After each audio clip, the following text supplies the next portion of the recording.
My name is Roger Clark, and I'm your host today on this episode of the Fourscore and 7 Project. We're focusing our discussion today on Texas versus California. Think of it this way. If this was a professional boxing match, we'd have in this corner, in the blue trunks, California, weighing in at 40 million people, with a reach of the 5th largest economy in the world. In this corner here, in the red trunks, we have Texas weighing in at 30 million people with a reach of the 9th largest economy in the world. We are very fortunate to have the gentleman who literally wrote the book called Texas versus California. Professor Ken Miller, the Rose Professor at the Rose Institute at Claremont McKenna. Welcome. We're very happy to have you here. Thank you, Roger. It's a pleasure to be here. You have a JD, a Doctorate of Jurisprudence from Harvard, I believe, and you have a PhD in political science, I believe, from Berkeley. That's right. Berkeley. And then we should also mention that you have your bachelor's from Pomona, so you kind of have returned home, so to speak, to where you began. So, Professor, you are a unique position besides not only educational background, but in terms of personal and family life. I believe you are a 5th generation Californian, and you are married to a lady from Texas who has very, very, very deep Texas roots. Who has apparently taught you how to do the two-step. That's right. Okay, well, good. You're the man. It's essential in order to be married to my wife to learn the two-step. That's well, right. we clearly have the right Professor Miller. So and again, welcome. So Texas versus California. You made a statement in the book, if you bear with me for one moment. I just want to quote it. You wrote that the nation polarization continues because a strong case for both conservative and progressive pursuits represented by Texas, which represents the red, conservative. California represents the blue, the progressive.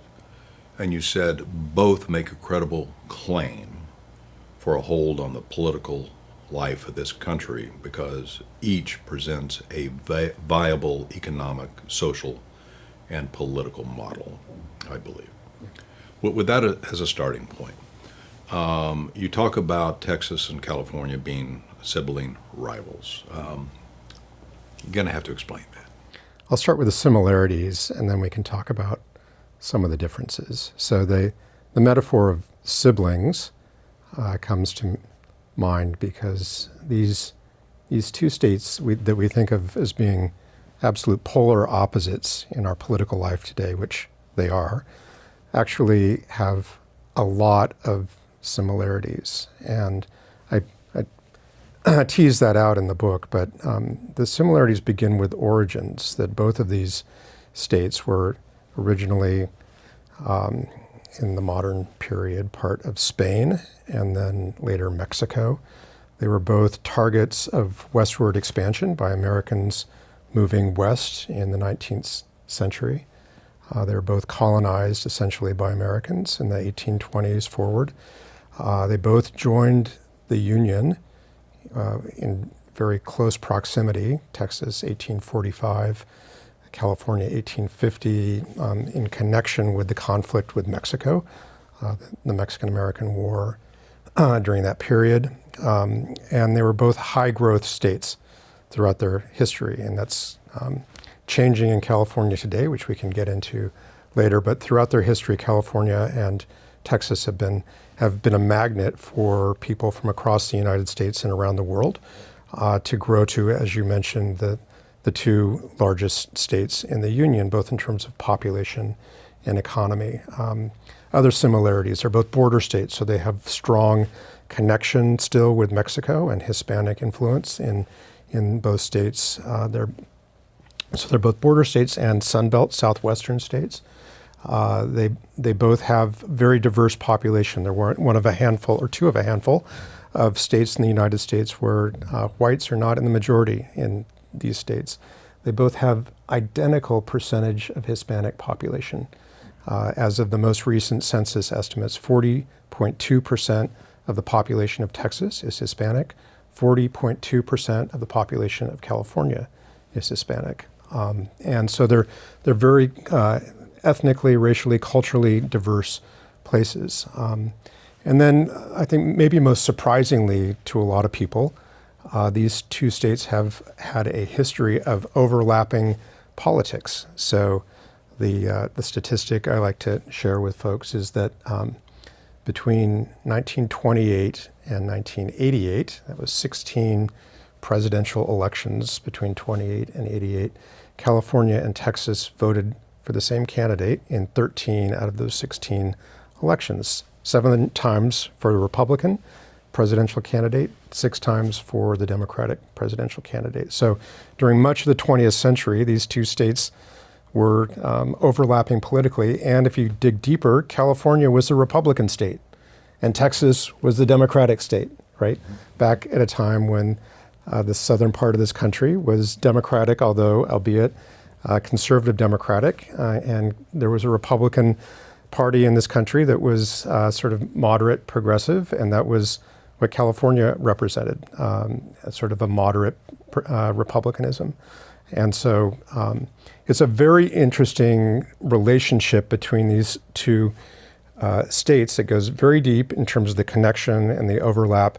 And it's really only been within the last generation that these two states have polarized in the way that they have. Roughly a generation being about 25 years? 25 years or so. So I would say from it began sort of in the 1990s forward that Texas moved decisively to realign from the Democratic Party into the Republican Party, as did much of the southern region of the United States. And California moved decisively from sort of being a competitive two-party state throughout up until the mid-1990s into being, in this century, an overwhelmingly Democratic state, as did, interestingly, quite a few other states in the United States. In the West Coast, Oregon, Washington, New England, Illinois, probably the closest analog to California politically is the state of Illinois, actually. So we've seen a bunch of states sort of separate out into these two camps, the red camp, the blue camp, and California and Texas are representatives of that sorting politically, nationally. And so they have become rivals. They're siblings, but now they are absolutely rivals for competing for the future of this country. Which of these two models, as you say, is going to be dominant? And so I guess to the other point, both of these models have, reasons behind them and both tap into different elements of the American political tradition. There is a strong sort of conservative, traditionalistic element in our political culture, and there's also sort of an element that's driven for political reform and change, which more represents the sort of progressive element, and these two states represent those two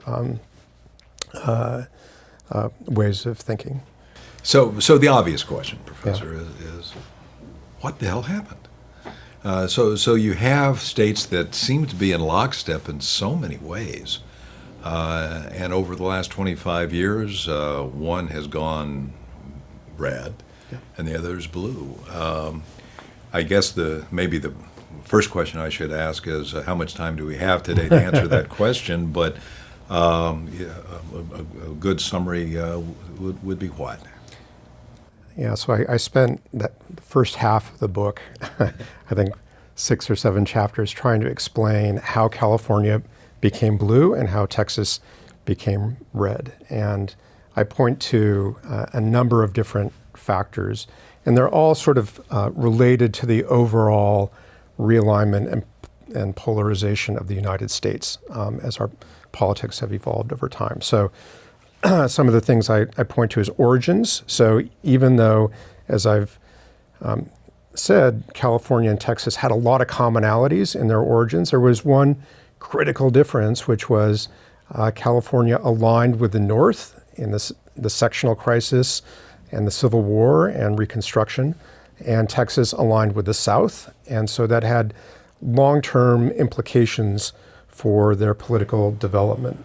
History has a long memory, doesn't it? It does, yeah. And so the North, if you think about where's our political divide in the nation, just sort of in broad, rough terms, the conservative element of the most conservative region of the country is the South, and it has always been more politically conservative. It has a underlying conservative political culture that for most of its history was aligned as a faction within the Democratic Party. Yep. And there's historical reasons for that. California aligned with the North, which was historically Republican. All of Abraham Lincoln's electoral votes in 1860 came from the North. He got none from the South, right? And so the Republican Party was a regional party born in the North, and that was true for almost a century thereafter. There was no Republican Party to speak of in the South, right?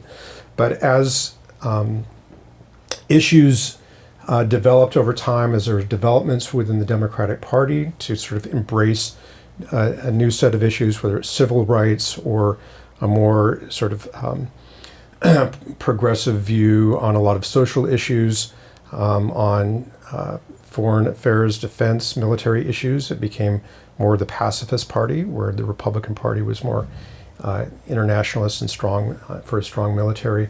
The South increasingly felt like it didn't fit in the Democratic Party anymore, and so there was this sort of shift. It was very difficult psychologically, really, for the South to embrace the Republican Party, which had always been the party of Lincoln, the party of Lincoln, the party of Reconstruction and Northern aggression and all of that. But it took a generation basically for them to. Just a footnote. I can tell you're a fan of Mr. Lincoln because you have a number of quotes from the House Divided speech and also from the first inaugural, I believe. Maybe we'll get to those. Yeah, I'm absolutely. He's a hero of mine. It is somewhat of an irony that this program is called the Fourscore and Seven Project, right, which is another Lincoln reference. Absolutely. So yeah, you can get me talking about Abraham Lincoln. I'd be happy to do that. So the South is moving for rational reasons out of the Democratic Party because it's just hasn't been a great fit from the mid 20th century forward. And California, which was part of the Republican Party, as the Republican Party became more conservative and oriented toward the South, it was feeling sort of it wasn't a good fit for California easily to be in the Republican Party because it was naturally more sort of at least moderate and somewhat progressive than what the Republican Party was increasingly becoming. Well, also, you mentioned in the book also, obviously, Donald Trump has a huge presence in national politics and the Republican Party. But you made the point that Donald Trump, unlike many other portions of the country, doesn't have a lot of traction in California. In fact, it may be the reverse in California. Could you explain why?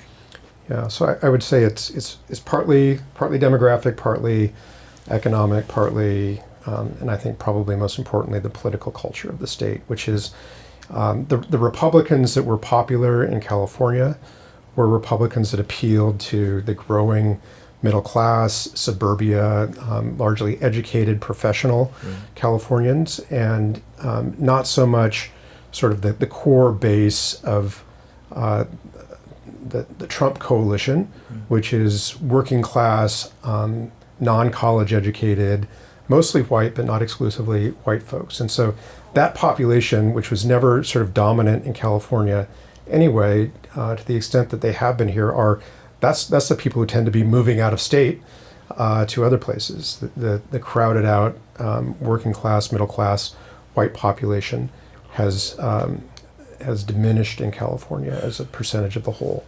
Well, the group that you identified as the core of the Trump supporters sounds like to me that's almost the old Democrat. That's right. Coalition. That's right. So working class, blue collar, white working class people historically have been aligned with the Democratic Party. because the division between the parties tended to be over economics. Right. And so the Democratic Party promised sort of more programs, more economic support. It was the working man's party, and increasingly that's not the division between our political parties today. It tends to be more around social and cultural issues. Yeah. And the white working class just doesn't align with the modern Democratic Party on a lot of these issues. Well, if I can quote Bob Dylan and not get sued for any type of copyright infringement, things have been a-changing, obviously, in a very major way.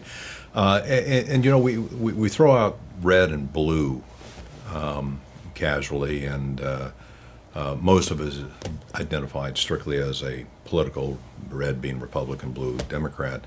But my sense is that it's far deeper than that. You just brought up the point that politics used to be driven primarily by economics, but now it's driven by a lot of other issues. So when we talk about red versus blue, it's much deeper to me than politics, or much broader than just a political affiliation. Is that a fair observation? No, I think that's right. I think the red team, if you want to think about it, that is not just concerned about politics or concerned about the direction of the country. And the same thing could be said about the blue team. They have increasingly divergent and opposite visions for what the country can and should become. And progressives have a critique of a lot of the inequalities and injustices of what they see as being part of the American legacy and tradition. And so their vision is to change America in a way that would more closely align with their progressive values. And at the same time, conservatives have a deeper attachment to the America of the past and of the traditions.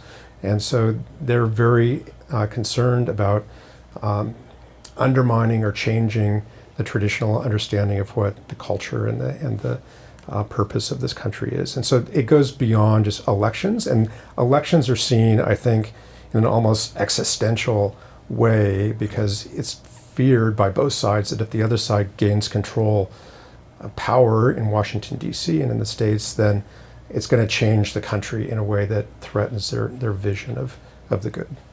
Well, you know, another terms always are mentioned, but they get to the point where we kind of lose the feel for what the definition is, which is conservative versus progressive. And you know, I was in Boston a few years ago.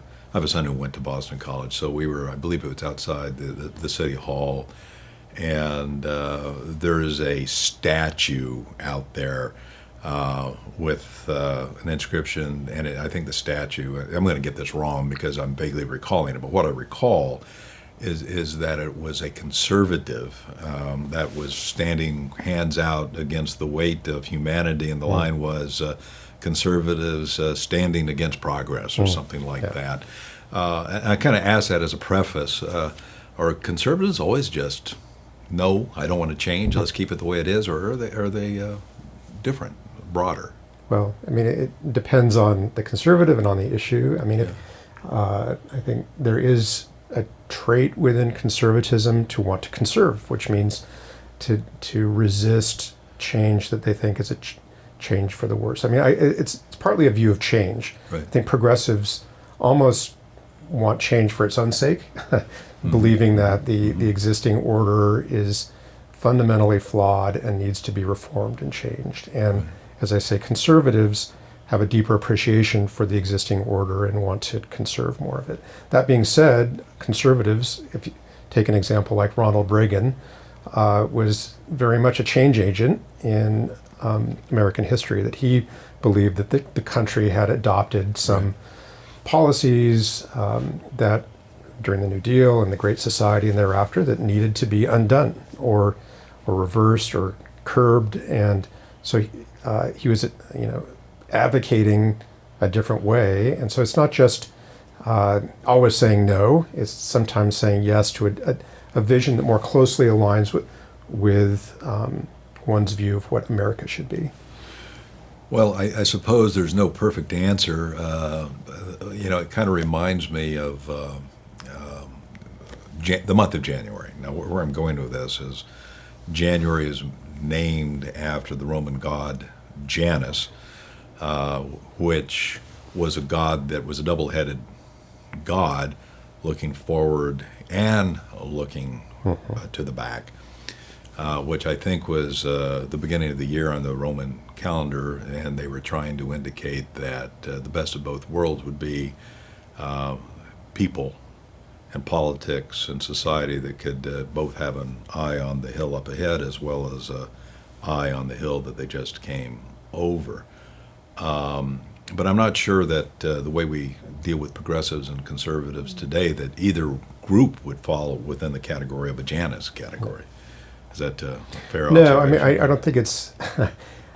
I don't think that we have people really engaged in serious political philosophy or reasoned view of the direction the country should go. Increasing that we've got is a situation where there's what we call negative polarization, where both sides instinctively, reactively will take a position that's opposite of the other party, even if they stood back and really thought for a moment about Right.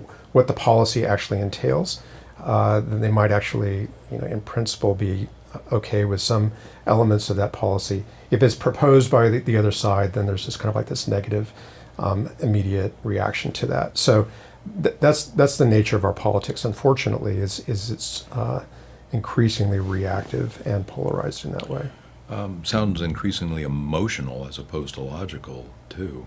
Yeah, it's emotional, visceral, I would say, and it has almost a quasi religious component to it, I would say, for both sides, that there's a totalizing aspect of one's approach to politics, where one believes that the political camp or party has, one is more closely aligned with that because of this kind of close connection. I mean, when one hears these kind of jokes about how in the past parents might be concerned about their child marrying outside of their religion or outside of their race or whatever, and now increasingly parents are more concerned about their children marrying outside of their The political politics. party or identity, right? And so that's why I think, it really has become this visceral connection that people have to politics in our country.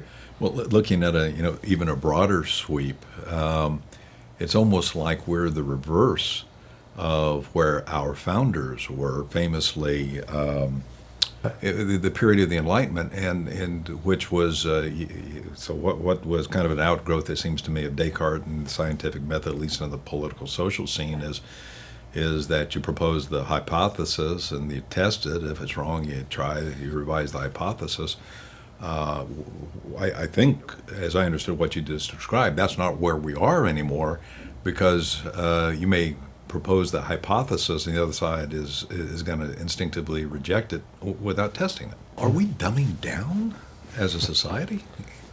I don't know if that's a fair question or not, but that's the first phrase that jumps in my mind. Yeah. Because if you don't take an analytical, ask the hard question, whether you like the answer or not, and you just instinctively want to keep your eye on the road to the head with blinders on, not looking either to the left or the right, it seems to me that that's not the best course to pursuing. I think it's fair to say that our political leadership and our political culture in the country today is not the best it's ever been.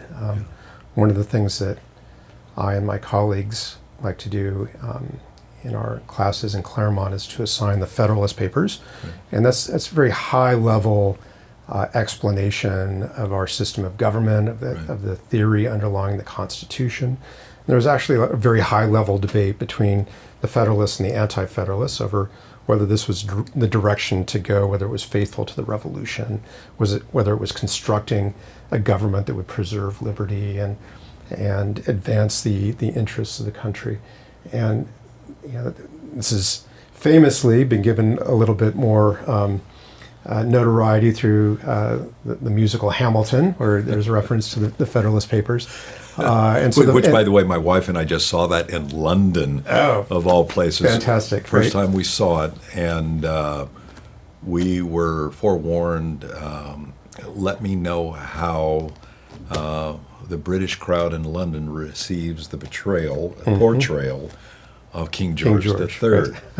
And the portrayal of King George III, which is basically a Benny Hill, the old British comedian, was very well received, warmly received by the folks in the audience. So that's good to hear. Have a good humor about it, right? Good humor, yes. Yeah. Well, I mean, just to say Hamilton, Madison, Adams, you go through Franklin, Jefferson, you go through the list of these founders, and it's remarkable the high quality of their intellect, their love of country, their vision for the future, and at the same time, if you look at the election of 1800 and what transpired around there was partisanship. They had deep division and debate. So it's not just that there was no parties, no partisanship in that generation. There was, but all of them, I think, elevated the quality of political discourse to a level that we're not seeing today by either party, I would say. Right. Well, I just can't resist asking the question: is there? This probably is a graduate level course to research this, but why? Why? What's happening to us? We're a lot of people go to college. A lot of people get graduate degrees. A lot of people are well read, but it seems like we at least as a whole politically, we're nowhere near on par with that early generation. Yeah, it's a sad commentary on the culture. I do think that the incentives don't really pull some of the best people into political life, and especially at the highest levels. It's very the sacrifices, the personal sacrifices to go into those high levels of politics, and I think it draws maybe a personality type that is drawn to sort of the kind of political culture that we have today, and maybe not the more philosophical, intellectual types that have flourished in American politics in earlier generations.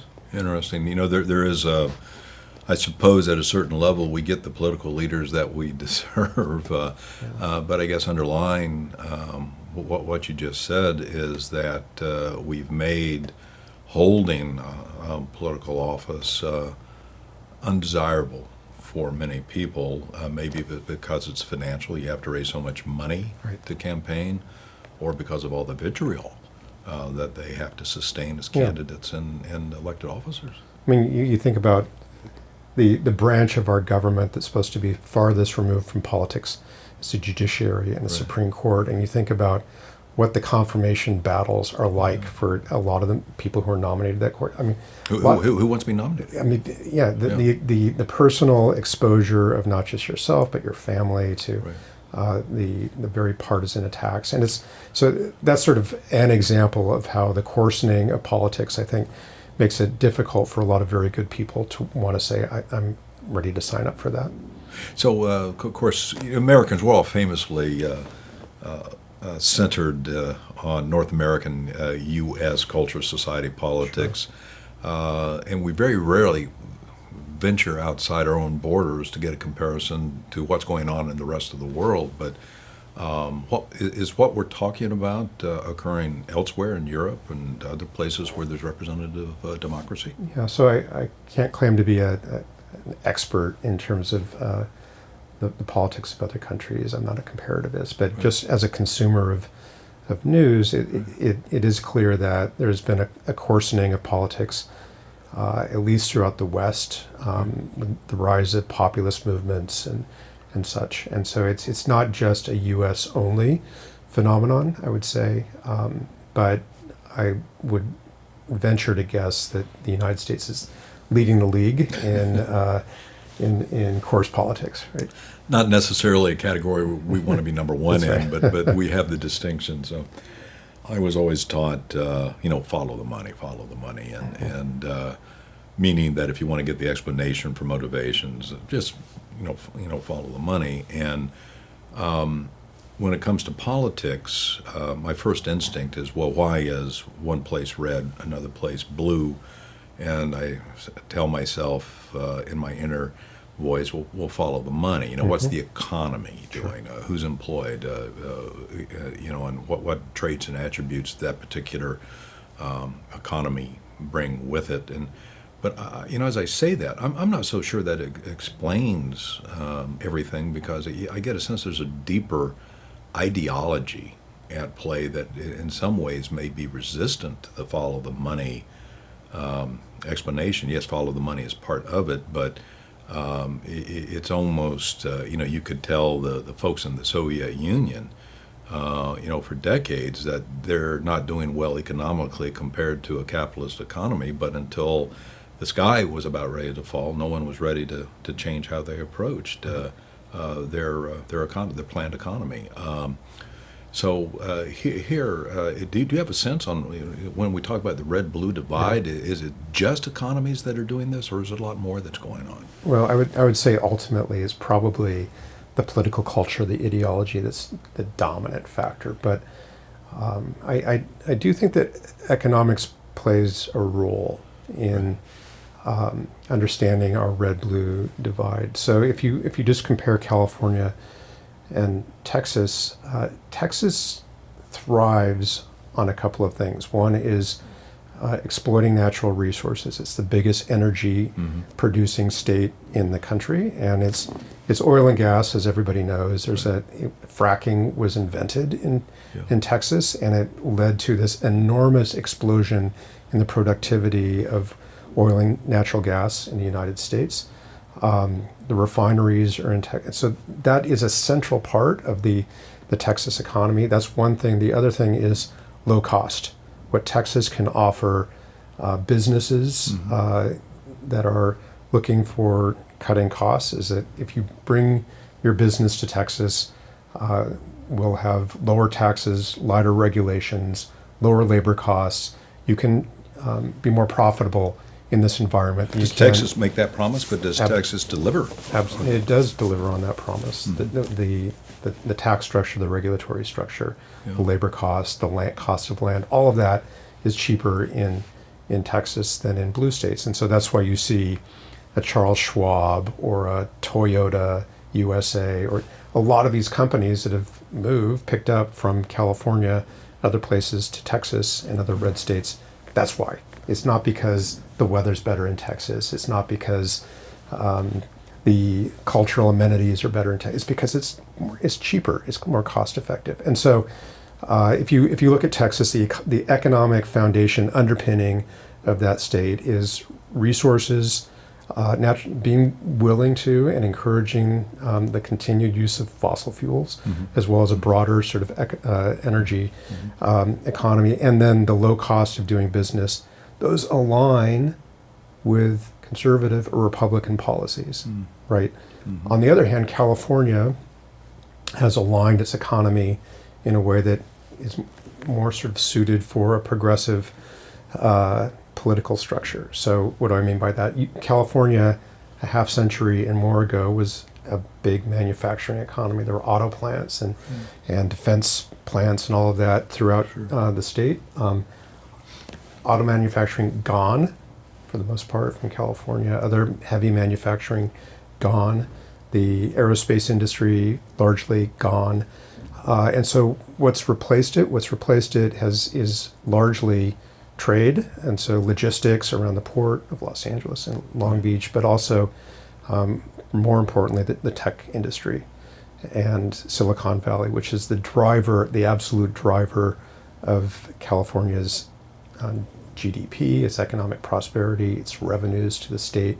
And that sector, the tech sector, is more aligned with the Democratic Party and progressive policies than, say, the oil industry is, right? And so there's a closer fit economically between the California model economically and politically on the progressive side, and the Texas model politically and economically on the red side. Well, was the California manufacturing base driven out of the state by California regulations and laws? Partly that. So just to take one example is labor costs. Right. Okay, so the nation is pretty evenly divided between states that have pro-union, pro-organized labor state-level Right. laws, so that mandate unionization and such, and states that are called right-to-work states or open shop states, and Meaning you don't have to be a you member don't have to be a member of a union to in work. order to work, and the law prohibits various forms of labor practices that would Right. force people into those situations. Similarly, on the public sector side, California and other blue states absolutely encourage public sector unionizations. Red states don't, and there's a very close, tight connection between blue states and unionization, red states and non-unionization, and so that's one way in which the economic system lines up closely with the political system in states throughout the country. I do want to come back to the public employee union issue. I do understand it's a major driver into the red or the blue camp, and Yeah. it's been controversial as well. And maybe we can touch base on come back to that term Janus again. Sure. And not the Roman pagan god, but the Supreme Court decision Janus, right. which was related to public employee unions and so forth. So it is to a large extent economically driven, and we have a state like Texas which has a big oil and gas component. It's the refineries and a lot of the other stuff that goes with it, I suppose, because I assume that with the oil and gas business, there's a lot of machine tooling that goes with that business as well. That's right. And those related industries. California is traditionally a big agricultural state. We forget that. And it's, I think Fresno County, in terms of value of agricultural output, is the biggest producer by county in the country, probably the world. And then, of course, Texas is very famous, at least from the cattle standpoint. And if you're east of a certain line, I suppose, east of the hill country, you have the agricultural area. But does the agricultural economic base in the states play much of a impact on political thinking in either state these days? Yeah, so I would say the agricultural sector in California has been a largely conservative sector, and it was part of basically the Republican coalition for a big part of the 20th century. There were a lot of fights over agricultural labor relations in the 20th century. So Cesar Chavez and the United Farm Workers up against the major growers. Right. Part of the agricultural sort of ecosystem in California is that we have very large scale agriculture as opposed to the small family farm, and it's highly productive. It contributes a lot to the state economy, but there aren't as many farmers as potential constituents, voters, voting bloc in California, as you might guess, based on the agricultural productivity of the state. One other thing I would mention, just in terms of what a California industry that we don't think much about, is actually the oil industry. California, at the beginning of the 20th century, was the world's largest oil producer before Texas gained that title, and then later Saudi Arabia. But if you live in Southern California, you can see pump jacks still in places like Brea and Orange County, and in Long Beach there were a lot. But the biggest oil producing region is up in Kern County around Bakersfield and such, and that's still producing oil. But the policies of the state of California do not encourage the continued development of that sector, as opposed to Texas, where the state government absolutely does encourage the oil industry. Well, it seems to me that Texas has been very successful in terms of diversifying its energy. And my primary basis for speaking on that subject is the winter or so ago, when Texas had an abnormally cold spell and all the wind turbines shut down. And I think that I, and probably a lot of other people like that, were shocked, Yep. because I assumed that all of the electrical grid in Texas was generated through some type of fossil fuel. But it turns out that's just not the case. So has there been a public policy in Texas that it is to diversify into renewable sources of energy? Yeah, absolutely. The Texas economy used to be much more heavily dependent on oil and gas. And in general, the economy is diversified, but in the energy sector, absolutely.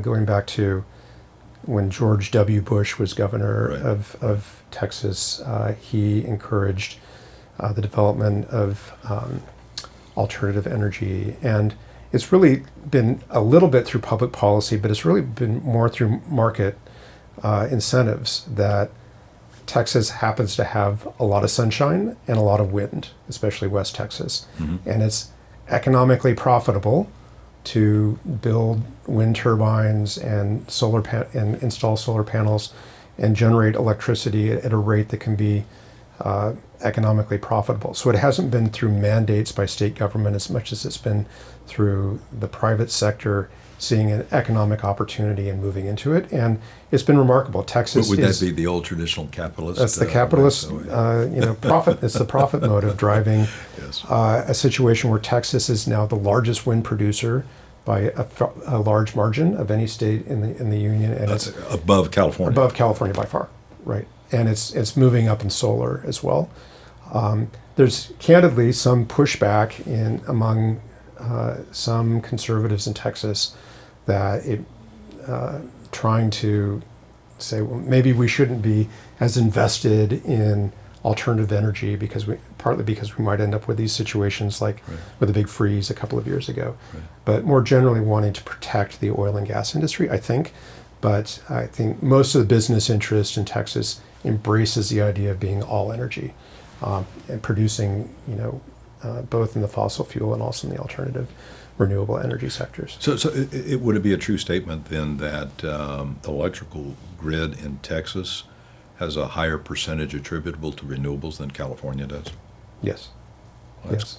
ironic. In terms of percentage, because they produce high at all levels.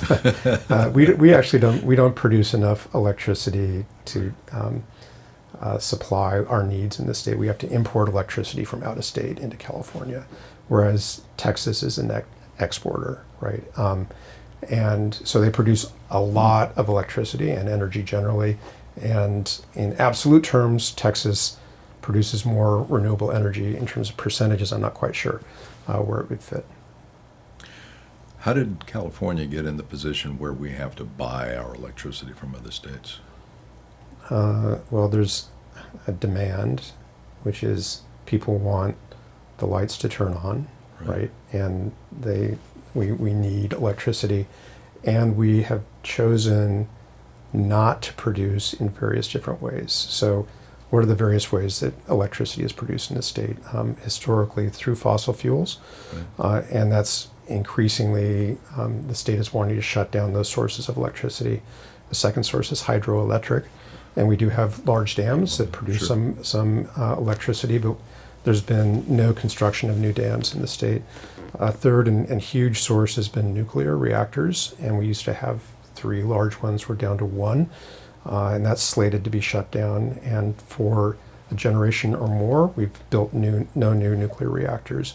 And so we're relying on a diminishing number of power sources, and we have a large population that needs electricity, so that's why we have to import. Well, it does strike me as odd that we have a political philosophy that in California that restricts the use of fossil fuels to produce electricity and also nuclear fission to produce electricity, but as a result, we're having to go outside the state to buy it. which means that some other state is probably producing it through fossil fuels or nuclear fission.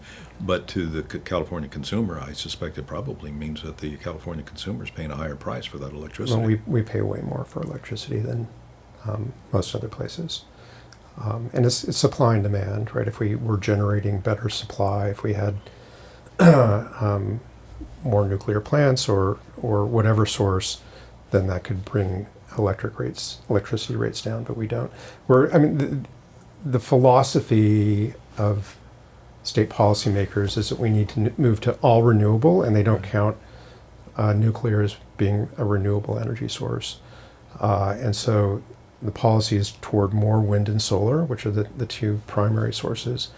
And that it's great as far as it goes. I mean, I put solar panels on my home, and I'm happy with that, right? And a lot of people are doing that. It's becoming a larger percentage, but it's not sufficient, actually, especially if we're moving to a total electrification of our entire economy, so that all vehicles in the near future need to be electricity driven as opposed to by fossil. We need a source for that, and we just don't have sufficient production of electricity either now or in the foreseeable future to meet that demand. And so we are having to go to other sources out of state, and that's not economically efficient or even environmentally efficient, because, as you say, a lot of that out of state electricity is produced by non-renewable sources. Well, bear with me for a moment because I'm intrigued, if maybe troubled by this, because here we have Texas. Large part of the economy is driven by the gas and oil sector, but yet they produce far more electricity from renewables than California does. And California, through its politics, wants to produce electricity through renewables, but it's a fraction of what is produced by renewables in Texas. That strikes me as being mismanagement politically. Yeah. Well, there's complication, because people in principle like renewables, they like wind energy, but a lot of people don't want windmills off the coast of Santa Monica or Malibu, or the California coast is beautiful, right? And Texas doesn't have that concern. West Texas, wide open spaces, not a lot of people out there, so it's easy to put up a lot of very large turbines that can generate wind energy, and there's not a lot of pushback on that. In California, no matter the energy source, there's going to be some pushback in terms of the aesthetics or the environmental impact of solar panels or wind turbines or nuclear reactors or whatever, right? So it's a difficult thing to achieve in California, is meeting the energy needs and also meeting these other desirables. But it seems to me that there's competing ideologies in California that are butting heads. We need the electricity, and as long as we can source it outside the state, we get by with it, even though the people at the lower end of the economic scale are the ones who pay the penalty because they have to pay more for electricity, although that's another issue that's coming up before the PUC, which... Yeah, so the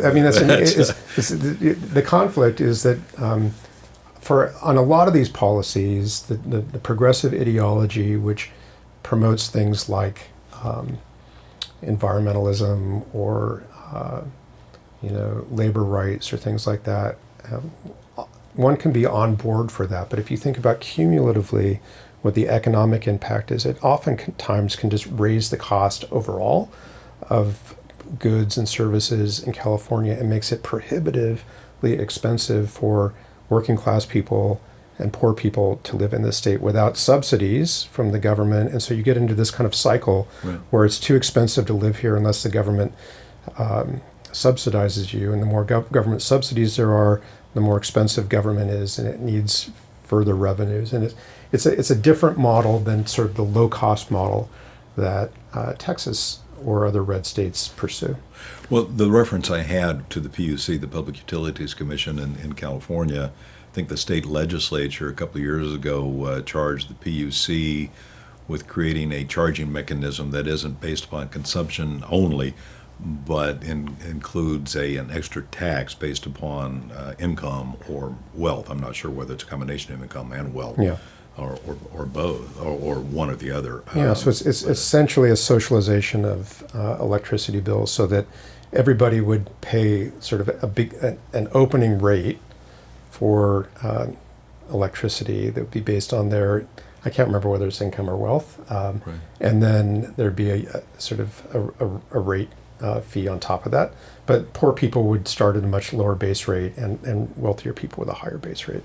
So if if I had if someone has a typical family, there are no typical families anymore, but let's say it's a family of four living in a 2,000 square foot home, electricity usage, let's just pick up that home and transport it from Los Angeles to, let's say, Dallas Fort Worth.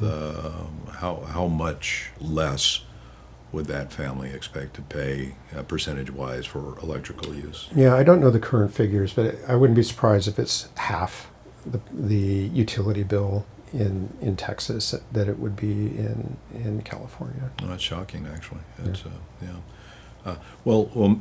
we all may be saved by fusion, and I love to hear every year there's an update about some remarkable new advance in fusion, and I think the old line is that we're only 15 years away from having a commercially viable fusion reaction, and we'll always be 15 years away from having it. But I guess then a question with fusion, if would it have any political headwinds? Because most of us think of fusion in the same terms as fission. Fission is a heavy element. Fusion is a light element. But yet you don't have meltdowns with fusion. You don't have that same level of radioactivity. So it raises the question, would there be any environmental opposition to, if we do develop fusion commercial reactors, where would the political opposition on an environmental or public health safety come from? Yeah, I'm not an expert on fusion, but as I understand it, it doesn't have the negative externalities of fission, both the danger of a meltdown, which I think is relatively remote, but also the real problem of disposal of spent nuclear it just energy. becomes helium, doesn't it? That's right. So that it is sort of the magic energy, and unfortunately, it's always 15 years away, right? Is helium that gas when you suck it and that makes you sound like Donald Duck or Mickey Mouse? That's right. So we'd all just be walking around sounding like Mickey Mouse. Okay. Right. That would be the fusion meltdown. So yeah. Interesting. But so that would be the exception. I mean, I think every other energy source. I mean, unless I'm missing something, but every other energy source has sort of negative aspects to it in terms of either, for example, one of the problems with wind and solar, as you know, is that it's inconstant in that wind doesn't always blow and the sun doesn't always shine. And so you have these fluctuations, and what's really needed is storage, batteries, right? And that hasn't been fully developed. And so, and as I say, there's some environmental impacts even to the collection and production and distribution with power lines and such of renewable energy.